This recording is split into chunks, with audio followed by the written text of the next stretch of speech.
harus mengundang investasi yang seluas-luasnya, Dalam rangka apa? Dalam rangka membuka lapangan pekerjaan yang sebesar-besarnya. Jangan ada yang alergi terhadap investasi. Karena dengan cara inilah lapangan pekerjaan akan terbuka yang sebesar-besarnya. Oleh sebab itu, yang menghambat investasi semuanya harus dipangkas.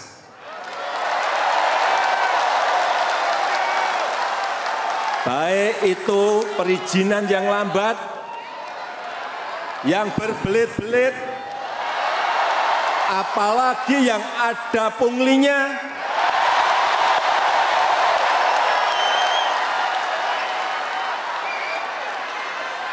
Hati-hati, hati-hati, ke depan saya pastikan akan saya kejar.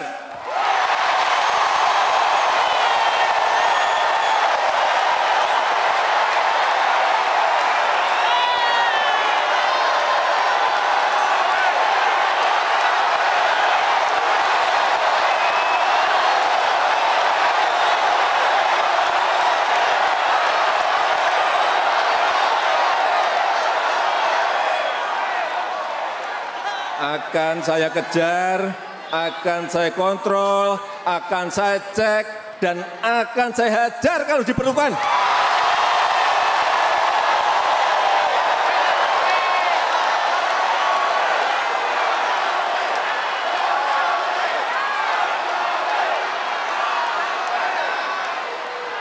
Tidak ada lagi hambatan-hambatan investasi. Karena ini adalah kunci pembuka lapangan pekerjaan yang seluas-luasnya. Ya, pemirsa, saat ini kami sudah terhubung dengan pengamat politik CSIS, J. Kristiadi. Pak Kris, selamat pagi. Ya, Mbak, selamat pagi, Mbak. Pagi, Pak Kris. Ada Andi Rahmi di sini dan juga Mas Abdul Kohar. Pak Kris, tadi kita sudah sama-sama mendengar. Pagi, baik. Khusus poin ketiga ini soal investasi jadi sorotan karena kita butuh investasi untuk membuka lapangan pekerjaan. Di sisi lain disebutkan Pak Jokowi bahwa ada alergi gitu terhadap investasi asing, aseng, dan Pak Jokowi juga satu-satunya kata hajar gitu dalam pidatonya kemarin keluar di poin ini. Kalau Pak Kris sendiri bagaimana melihatnya? Jadi begini, saya bisa minta waktu 1-2 menit untuk sampaikan ini ya. Begini, pidato Pak Jokowi itu sangat bernas. Tidak cuma isinya, tapi juga gregetnya. Gregetnya ini orang yang betul-betul sudah merasa bahwa dia Pak Jokowi menjadi panglima perang bangsa nih. Panglima perang bangsa melawan para koruptor, para pemungut korupsi apa itu ya, yang sudah merusak negara. Jadi saya kira Pak Jokowi sekarang menjadi panglima melawan para perusahaan negara yang sudah menikmati negara ini rusak. Karena apa? Karena yang diajar terutama birokrasi yang memberi izin dan sebagainya. Ini bagi saya penting sekali untuk seperti itu. Karena apa? Karena memang kalau Pak Jokowi itu nanti akan agenda ke depan 5 tahun ke depan adalah sumber daya manusia. Kalau Anda sumber daya manusia yang yang berkualitas, tapi tidak juga investor masuk, tidak ada orang mau invest. Dan saya kira Pak Jokowi tahu persis bagaimana hambatan-hambatan di birokrasi kita, hambatan-hambatan regulasi kita, sehingga juga Pak Jokowi betul-betul sudah begitu jengkel. Karena apa? Karena sudah sangat melembaga ini. Apalagi kalau di pusat itu regulasi sudah kacau balau, apalagi sudah di daerah. Oleh karena itu menurut saya ini greget ini menurut saya menjadi suatu komando supaya rakyat juga mendukung agar apa? Agar bahwa para mereka yang diangkat menjadi pembantu presiden dekat ini, dia juga sadar bahwa Pak Jokowi pun akan melawan ya orang-orang yang berkuasa sebagai birokrat apapun, bahkan lembaganya akan dibubarkan, dan dia sudah melawan mau perang seperti ini. Kata hajar itu sebetulnya sangat keras bagi Kiai Solo seperti Pak Jokowi seperti itu. Ya. Jadi oleh karena itu menurut saya sangat bernas, tidak cuma substansi, tapi juga gregetnya. Ya, itu betul-betul menunjukkan dia panglima bangsa untuk perang melawan perusahaan negara. Dan karena beliau itu seorang eksekutor, dia akan laksanakan itu. Pasti dia akan laksanakan itu. Nah, oleh karena itu menurut saya bagi rakyat itu adalah suara kebatinan, suara batin masyarakat, suasana kebatinan betul-betul disuarakan oleh Pak Jokowi sebagai presiden ini. Dia mengerti betul bagaimana penderitaan rakyat, bagaimana penderitaan para pengusaha, bagaimana hoax-hoax yang selalu mengatakan asing dan sebagainya. Dan juga Pak Jokowi saya kira sangat benar sekali bahwa Pancasila sudah tidak bisa diganggu gugat lagi. Dia tidak akan toleran terhadap intoleransi dan sebagainya. Ini menurut saya sesuatu yang sangat benar sekali. Ini mengawali babak baru, apalagi kemarin sudah ketemu dengan Pak Prabowo untuk betul-betul membangun negeri ini. Pokoknya sekarang sudah ribut-ribut politik identitas tidak, tapi kerja dengan acuan yang lebih jelas sebagai negara kesepakatan, ideologi Pancasila dan konstitusi. Ini saya kira akan menjadi agenda yang sangat penting, maka dukungan rakyat sangat diperlukan. Karena apa? Karena juga melawan para perusahaan negara yang sudah merupakan bagian daripada oknum kekuasaan ini juga tidak mudah untuk berubah. Nah ini yang penting juga bagi media, bagaimana media juga selalu mengobarkan debat-debat yang memuliakan kebersamaan, ya, kemudian juga tidak kemudian larut di dalam medsos-medsos yang ingin merusak negara dan sebagainya. Dan menurut saya pidato ini menjadi momen yang sangat penting sekali. Pak Kris, Pak Jokowi juga menyatakan di akhir pidatonya bahwa kita mampu jika kita bersatu. Nah ini maksud bersatunya ini kalau Pak Kris menerjemahkannya seperti apa? Apakah bersatu dalam pemerintahan begitu atau bersatu seperti apa di sini? Tidak, yang penting begini, bersatu dalam niat. Yang penting niat, karena apa? Karena sebetulnya sekarang banyak para penguasa ya beberapa politisi sudah sesat niatnya. Niat sesat tidak untuk membangun negara, tapi mau bersatu kalau mereka mempunyai kenikmatan. Dan kenikmatan ini bahkan bisa dirasakan dalam negara yang rusak. Terus mereka tidak mau memperbaiki negara, memperbaiki sistem, memperbaiki regulasi, karena dengan regulasi yang rusak pun mereka menikmati kekuasaan itu. Inilah yang menurut saya bersatu dalam arti niat. Dan niat itu tidak mudah, karena orang hanya karena tahu saja, tahu bahwa negara rusak, tidak akan berbuat apa-apa. Tapi tahu harus niat, dan niat ini kalau orang yang berkuasa tidak bisa cuma diimbau, ditekan, kalau perlu diancam dengan hajar, supaya ada faktor deteren sehingga dia takluk kepada niat yang baik. Saya kira begitu. Baik, Pak Kris, terima kasih banyak sudah bersama kami Sama-sama pagi ya. hari ini. Terima kasih. Tolong sebarkan di Bajang Waras ya, Mbak ya. Baik, Pak Kris, terima kasih. Mas Kohar, ini kalau Mas Kohar melihatnya seperti apa? Kita di satu sisi kita butuh investasi, di sisi lain masih ada alergi, sentimen yang menolak itu begitu. Apa yang harus dilakukan? Ya, mari kita belajar dari Korea Selatan. Kenapa Korea Selatan? Karena pada tahun 50-an ketika Perang Korea itu, kondisi Korea Selatan dan Indonesia itu sama-sama miskinnya maksudnya. Tetapi kenapa dalam hitungan satu dekade Korea Selatan bisa sangat melesat, kemudian sementara kita tertinggal jauh, bahkan sekali ini, sekarang income per kapita Korea Selatan berapa? $30.000. Lebih bahkan. Sementara kita belum menyentuh $4.000, baru sekitar $4.000 satu tahun.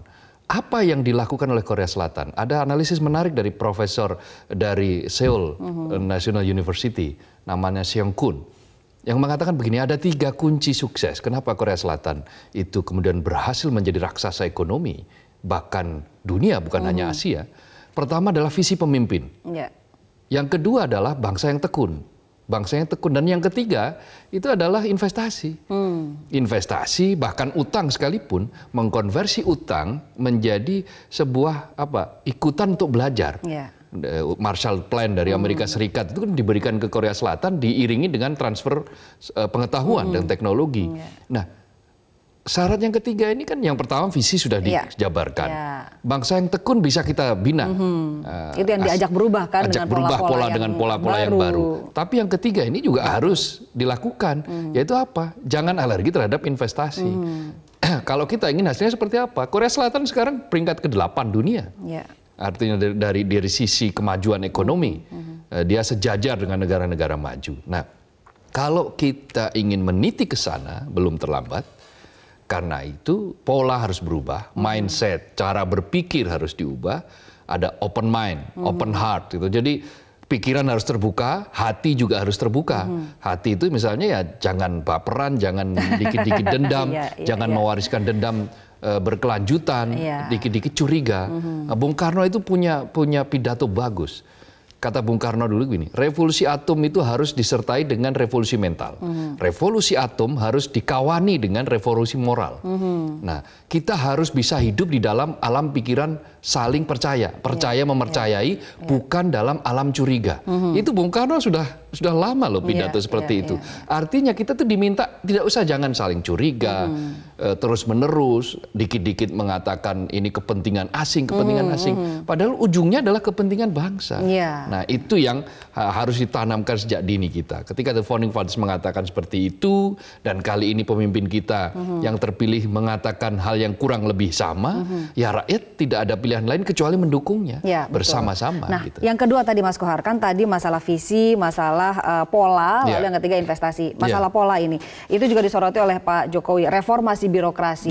Reformasi birokrasi ini kan sebetulnya sudah dilaksanakan sejak pertama kali beliau menjabat. Artinya sudah berlangsung 5 tahun. Apakah sedemikian sulitnya sehingga harus ditekankan lagi di periode keduanya? Ya, pertama apa yang didapati oleh Pak Jokowi ternyata belum sesuai harapan. Mungkin pinginnya 100 gitu ya, tetapi yang dicapai baru 50 atau 40. Ada perbaikan dari dulu misalnya izin yang 1 tahun tiba-tiba menjadi 7 bulan. Tetapi kan ini hitungannya masih tergolong lama. Pak Jokowi mintanya 1 bulan. Nah, capaian-capaian yang masih dianggap lambat ini, meskipun ada kemajuan tapi lambat, ini yang akan didobrak. Karena waktu sudah habis, tidak ada waktu lagi. Kita berkejaran dengan kompetisi yang sangat ketat. Kita berkejaran dengan situasi perubahan yang juga sangat tidak terduga. Yang kalau kita tidak menyambutnya dengan pikiran yang berubah, dengan pola kerja yang berubah, maka ya kita bisa ketinggalan kereta. Betul, gitu. Bahaya sekali. Dan juga visi ini sudah setengah langkah. Setengah sisanya begitu, atau malah 3/4 sisanya kali ya, adalah masalah dieksekusi. Salah satunya adalah pemilihan pembantu-pembantunya Presiden, pemilihan menteri-menterinya. Karakter seperti apa nih yang bisa mengimbangi visi yang sudah dijabarkan? Pertama harus responsif. Jadi kabinet mendatang adalah kabinet eksekutor yang responsif. Yang cepat dalam respon perubahan, yang bisa mengimplementasikan segala visi besar Presiden, yang bisa menjalankan semua program-program yang sudah dicanangkan oleh Presiden dengan target-target yang sudah ditentukan pula. Karena itu kabinet ke depan tentu saja bukan kabinet yang leha-leha. Sama, kabinet kerja yang pertama ini juga bukan kabinet yang santai. Kabinet capek. Kedua nanti kabinet mendatang harus berani lebih capek lagi. Karena melipat gandakan pekerjaan yang sekarang sudah dilaksanakan. Karena 5 visi ini kan bukan hanya soal infrastruktur. Infrastruktur jelas. Melanjutkan infrastruktur dengan capaian di bidang pertanian, UKM dan seterusnya, pertanian. Lalu yang kedua kan soal sumber daya manusia. Sumber daya manusia ini harus diterjemahkan dengan langkah-langkah yang konkret. Orang kan suka kalau bicara sumber daya manusia itu selalu awang-awang absurd gitu kan. Padahal sumber daya manusia langkahnya bisa sangat konkret. Bisa ditentukan besarannya seperti apa. Competitiveness-nya yang ingin dicapai seperti apa. Masyarakat yang ingin dibentuk itu seperti apa. Itu bisa ditentukan semuanya. Lalu investasi kan juga jelas. Reformasi birokrasi juga jelas. Misalnya nanti pengennya di sektor perizinan selesai dalam hitungan minggu. Ya, kalau ternyata berbulan-bulan atau 1 tahun lebih ternyata proses perizinannya masih hitungan bulan, ya mau tidak mau dia harus siap untuk mundur, untuk angkat tangan bahwa saya tidak sanggup untuk menggenjot itu. Harus fair bisa menerima itu ya. Harus fair. Yang penting target sudah ditentukan dari awal. Nah, gitu. Terkait masalah SDM tadi, yang paling penting adalah mengubah pola pikir begitu kan. Nah, ini tantangan terbesarnya. Kira-kira apa nih, Pak Jokowi kan sudah menyebutkan bahwa yang akan dilakukan mulai dari usia emas, begitu. Lalu juga ada training vokasi, ada sekolah vokasi, bahkan ada lembaga manajemen talenta. Tapi pola pikir ini bagaimana menyasarnya? Ya, pola pikir itu kan melalui bagaimana instrumen-instrumen, apakah itu pendidikan, apakah itu kurikulum. Itu kalau dalam bentuk sistemik harus masukkan dalam kurikulum yang mengarahkan ke situ. Tetapi yang tidak kalah penting adalah atmosfer. Lingkungan harus diciptakan sehingga orang itu bisa berkembang. Orang bisa berpikir secara terbuka, orang bisa tidak hanya katak dalam tempurung. Lalu yang keempat ya atmosfer lagi adalah tentang bagaimana orang itu bisa kemudian berlomba-lomba atau bahkan berkolaborasi untuk menciptakan inovasi-inovasi baru. Ruang-ruang untuk seperti itu harus dibuka lebar. Selama ruang-ruang itu dibuka lebar, maka tidak ada lagi hambatan. Kalau ruang itu sempit, ya kita nggak tahu. Lagi-lagi kita bicara Korea Selatan. Ketika ruangnya dibuka lebar, maka sekarang ada K-pop kan? Iya, nah, K-pop menggejala luar biasa, mendunia, bahkan merajalela dunia. Siapa yang berpikir negara miskin pada tahun 50-an lalu sekarang dari sektor kesenian, kebudayaan, kreativitas, teknologi, dia bisa menguasai. Kenapa ya? Karena tadi itu. Sekarang giliran kita nih, kita mau nggak berubah, mau nggak dibawa ke sana begitu ya. Betul. Baik, Mas Kohar dan juga pemirsa, kami harus jeda dulu dan kembali kami mengundang Anda untuk bisa berpartisipasi. Anda bisa menghubungi kami di 0215839900. Kami akan kembali sesaat lagi.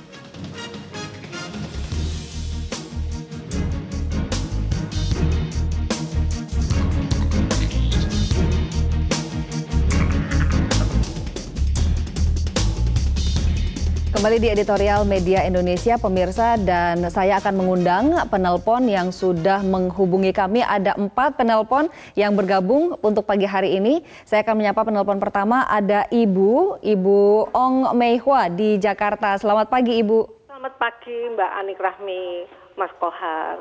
Pagi, Bu. Misi Presiden Jokowi dan Kiai Haji Ma'ruf terlaksana dengan baik ya, Mas. Infrastruktur dilanjutkan. Pemerintah daerah juga mendukung, Mbak, agar misi Pak Jokowi dan Kiai Ma'ruf berjalan baik, jadi tidak yang di pusat saja. Lalu ekonomi juga meningkat, Mbak. Investasi pada datang untuk menanamkan investornya ke Indonesia. Kita bangga, Mbak. Mudah-mudahan Pak Jokowi dan Kiai Ma'ruf memimpin bangsa ini 5 tahun ke depan, tidak ada yang menghambat dan berjalan lancar. Kesehatan pun akan diperhatikan oleh Bapak Presiden. Lebih-lebih ibu hamil dan anak. Pendidikan juga ditingkatkan. Jadi tidak perizinan pun tidak terhambat, tidak alergi, Mbak. Jadi semuanya lancar, kita doakan agar Pak Presiden. Jadi Ibu menyambut positif visi Indonesia disampaikan semalam ya? Iya dong, 5 tahun ke depan kita sambut dengan gembira, dengan damai, dengan semangat, dengan bersatunya bangsa ini, Mbak. Itu saja. Ibu. Terima kasih, Mbak. Terima kasih Ibu Ong Meihua dari Jakarta. Berikutnya ada Bapak Sukarwan dari Magelang, Jawa Tengah. Pak Sukarwan, selamat pagi. Silakan Bapak. Selamat pagi Metro TV. Selamat pagi. Halo. Ya, silakan Pak Sukarwan. Ya, begini. Saya simak 5 poin apa yang disampaikan Pak Jokowi itu, satu pun kata-katanya tidak ada yang tidak berkualitas. Semuanya berkualitas, mengena dan padat isinya. Jadi ini apa yang dikatakan Pak Jokowi itu tidak main-main. Artinya saya menggarisbawahi kinerja, pola kerja kita harus berubah. Nah, ini ada di Indonesia itu ada 2 pola. Satu BUMN, kedua non BUMN. Saya masih sering menjumpai, saya mau ngurus sesuatu ke suatu kantor, pegawainya takziah bersama-sama di hari kerja, pegawainya kondangan di hari kerja. Ini harus dikasih sanksi. Pertama, kedua, Lebaran sudah dikasih libur panjang, hari ke-8 masuk kerja masih pada nguntet, masih alasan ini itu. Ini harus dikasih sanksi tegas. Harus pakai target semuanya itu. Contohlah BUMN itu semua kerja pakai target terukur akurat. Jadi kelihatan mana yang tidak tercapai target, mana yang tercapai terukur. Jadi mohon semua pegawai di Indonesia harus merubah pola pikir. Tidak ada lagi pegawai kecamatan, pegawai kelurahan yang saat jam melayani kerja ada yang takziah bersama-sama, kondangan bersama-sama di dalam jam kerja. Baik Pak Sukarwan yang menyoroti pola pikir dan juga pola kerja yang harus semakin profesional. Terima kasih banyak Pak Sukarwan dari Magelang, Jawa Tengah. Saya menyapa penelpon ketiga Pak Nugroho dari Jakarta. Pak Nugroho, selamat pagi. Silakan, ada pendapat apa? Pak Nugroho, silakan Pak. Ya, tampaknya hubungan kami terputus dengan Pak Nugroho dari Jakarta. Mohon maaf, ada gangguan teknis rupanya. Kita ke Pak Syahril.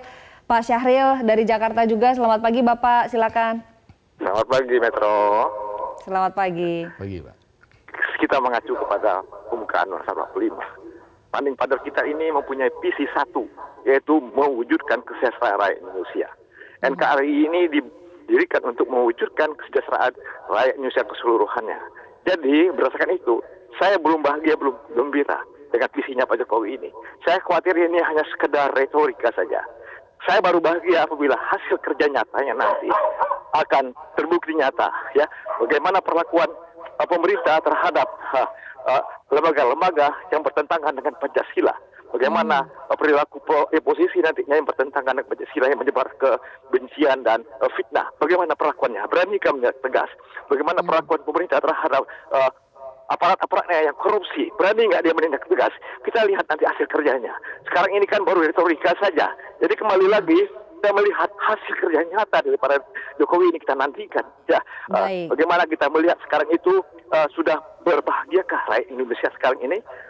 Baik, Pak Syahril sebetulnya sama dengan kita semua. Oke lah, ini setengah langkah, setengah lagi sisanya kita akan lihat nanti dieksekusi. Tapi setidaknya arahnya mau kemana sudah jelas. Terima kasih banyak Pak Syahril, juga ada Pak Sukarwan dan tadi ada Ibu Ong Mei Hua. Kita bahas di sini Mas, tadi Pak Sukarwan lagi-lagi menyoroti apa yang tadi kita perbincangkan di sini, reformasi birokrasi ya. Ada pola pikir, pola kerja yang selama ini masih bertele-tele dan merugikan rakyat yang harusnya dilayani. Ya, itu pola perubahan open mind yang saya sebut open heart. Open mind itu harus semua yang menempel di dalam reformasi birokrasi itu harus dilakukan perubahan pola. Tidak bisa lagi kita berbicara seperti masa lampau atau masa kini yang mungkin masih ada riak-riak yang korosi-korosi atau kotoran-kotoran yang menghambat, lemak-lemak yang menghambat birokrasi masih banyak. Itu harus dicuci semua, itu harus dibersihkan semua sehingga gerak laju birokrasi itu bisa lebih cepat. Dan ini harus terjadi dari level paling bawah ya. Tadi Pak Sukarwan menyoroti pegawai kelurahan, kecamatan. Iya, kan mereka kan aparatus, aparat negara dan mereka semua kan menjadi representasi negara. Jadi negara hadir itu kan direpresentasikan simbolnya dalam aparat-aparatnya salah satunya. Nah, aparat itu penting menjadi garda terdepan. Kalau model pungli, model upeti atau transaksi di ruang gelap, negosiasi di bawah meja atau di atas meja sekalipun masih berlangsung, maka pada titik itu reformasi kita akan selalu mengalami hambatan. Dan itu yang akhirnya nanti kekhawatiran kita kalau kemudian apa yang sudah digelorakan ini kemudian kempes di tengah jalan kan gitu. Nah, supaya tidak kempes di tengah jalan, maka semua aparat harus mendukung itu dari level pusat sampai juga di daerah. Harus satunnya harus sama. Anggaplah ini sebagai GBHN-nya pemerintahan ke depan. Gitu. Pak Syahril tadi menyoroti soal masalah kerja nyata juga kita nantikan dan ini juga sebetulnya bagaimana terhadap pelaku korupsi begitu. Ini kan ada di poin kelima soal pengelolaan APBN yang dipastikan tidak ada satu sen pun yang tidak tepat sasaran. Ya, APBN harus tepat sasaran. Ini berarti pengelolaannya harus benar. Bukan saja tidak hanya dikorup, tetapi juga meskipun tidak dikorup kalau sasarannya salah, ya seperti kayak mubazir, menghabiskan uang tetapi hasilnya tidak terlalu tampak nyata. Nah, kalau yang tadi dikatakan bahwa ini retorika dan sebagainya akan ketahuan nanti hasilnya, bagaimanapun yang namanya spirit itu penting. Tadi di awal sudah saya katakan, dikatakan oleh profesor dari Seoul tadi itu bahwa Korea itu berhasil karena salah satunya ada punya mimpi, punya visi besar dari pemimpin. Nah, visi itu pasti disampaikan dengan retorika, visi itu pasti disampaikan dengan teks, dengan pidato, bisa dengan teks ya disampaikan. Tetapi paling tidak visi itu memang masih di atas kertas. Tetapi kemampuan kita untuk terus-menerus mengimplementasikan apa yang menjadi visi itu itu akan mencatat kita akan menjadi bangsa yang konsisten atau tidak. Betul.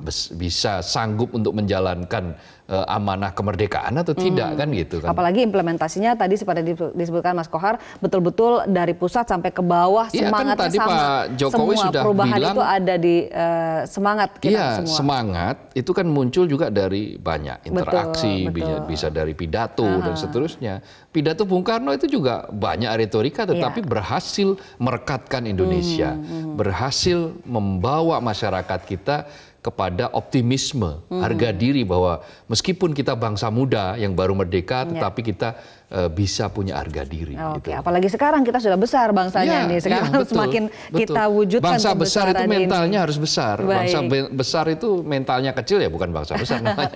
Pemirsa, kembali kami harus jeda dan akan kembali sesaat lagi tetap di Editorial Media Indonesia.